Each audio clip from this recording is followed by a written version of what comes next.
Yan kaya hindi inakalang mapapasabak sa mundo ng show business.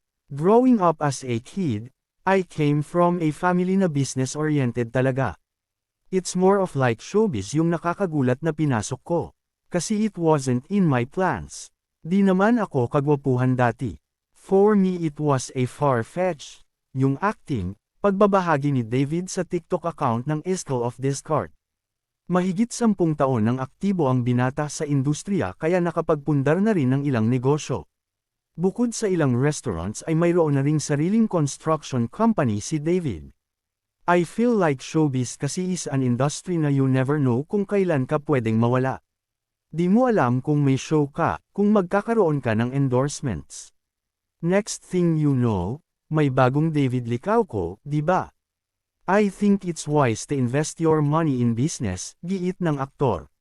Nakaranas na ng pagkalugi si David sa ilang naging negosyo noon.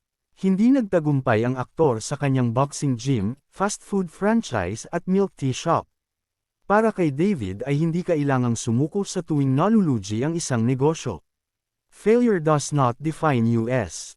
It's a lesson, a tuition fee, I would say. Mahal na tuition fee but still tuition fee. I've failed so many times before but that didn't stop me from going after what I want, makahulugang pahayag ng binata.